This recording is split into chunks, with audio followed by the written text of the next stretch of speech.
Emmanuel Abuaje Uyafe is already here with the latest in the world of business. Hello, Emmanuel. Hi, Beatrice. How are you this morning? I'm super. How are you? Happy New Year to you. This is the first time we're meeting exactly. after the Christmas Do you make holiday. New Year resolutions? I don't really do them because, you need to continue with your plans. Yeah, sure. Yes. Just like me. Yeah. And what are you telling us?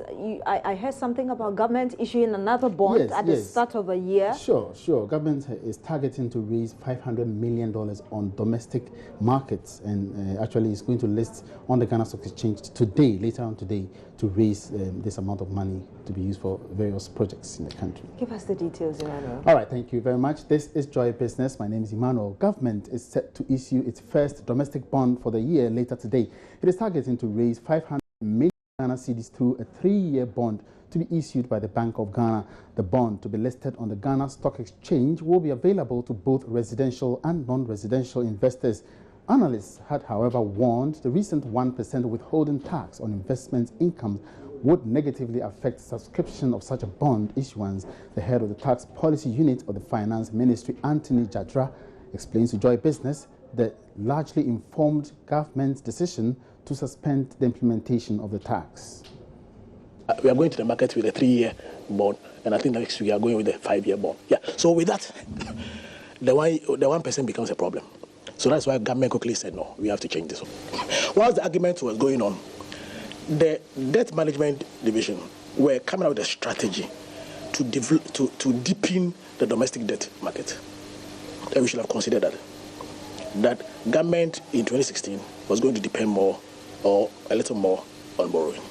So this 1% will shoot it down. So I think along the line, the arguments, then we missed out on it and the law came. So immediately it came out. The director of DMD, Samiakis, and I, we had a big argument. So it's not like intentional. We are reviewing the whole law. And the whole law, some people say that actually it's time to impose tax on all income. And I'm thinking that at the end of the day, when we're getting close to passing it, we should have watched it, because the debt management division, we're now looking at this deepening the domestic market, and then also finally we realize that we need more money, and we will have to raise money from the domestic market. Now moving on, the Bank of Ghana says there is little it can do to remove funds of depositors of the 70 microfinance companies whose licenses have been withdrawn. The companies were banned from operating mainly due to their inability to meet certain regulatory requirements for full operations. The action has since sparked some agitations among a section of the depositors who are blaming the central bank for their predicament. Raymond Amanfo is the head of other financial institutions at the Bank of Ghana. The fact of the matter is that they are not supposed to take deposits. So if you ask me that I don't know whether they are taking deposits, then you are asking me to confirm an illegality. You understand? I get from you that the Bank of Ghana's hand is tied here, because we could have gone in to get those funds if they were legalized by us. Then we could have gone in to help. Now, the fact that they are not legalized... You see, the point... No, listen. Well, I didn't say that.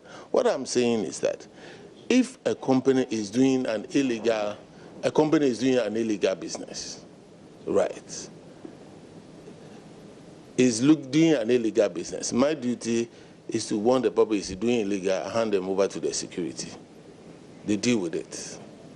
Because under the laws I operate, I don't have power to prosecute. I don't have any... Mine is that it's an illegality.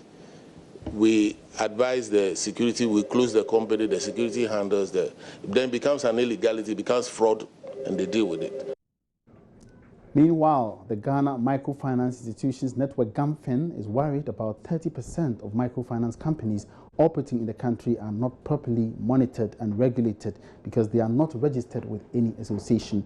Executive Director Yao Jemfi tells Joy Business the association is, however, embarking on an intensive 6-month education drive to reverse the trend. With the support of Ministry of Finance, very soon you will see a lot of other things that will happen by way of public education. And it's going to be very intensive for the next 6 months, just to make sure that the public is also well educated on who to work with when it comes to microfinance business. It will take a form of financial literacy. Once we do that, a lot of people, things will be drawn home to people, just to make sure that they also understand who to work with, the kind of questions you have to ask when you're doing investment, the kind of questions you have to ask when you're borrowing from a microfinance institution, and then even if making a mere inquiry about where to do business with microfinance, how do you go about it? So we are going to put a lot of materials across for everybody to appreciate that you can't just enter into any field and do any business, but rather have a little knowledge about it and then ask the appropriate questions.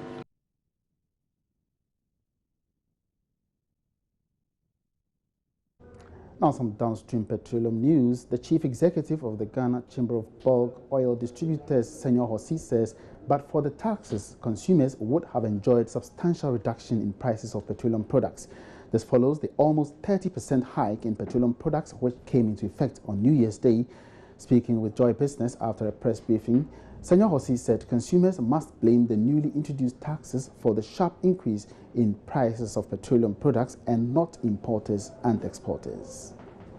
There's been so much speculation and doubts and suspicion around the price build-up.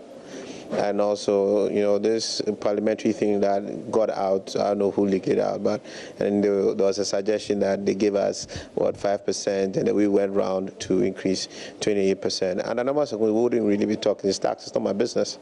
You know, our job is to work with government, implement whatever they ask us to do. All right. A number of taxes were introduced on petrol itself, the revision and all that, the net incremental impact, and I use my words carefully, the incremental impact of the new tax regime.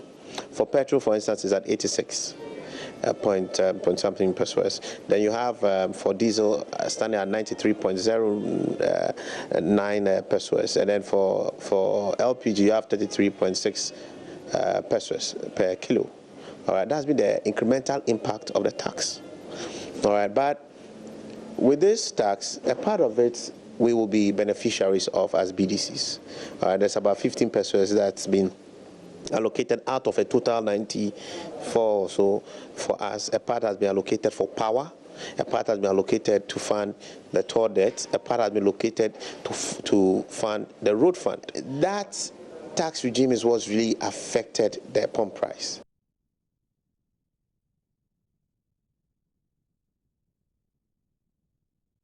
And that's it for business for now. Thanks very much for your company, and do join me again at midday for more in the world of business.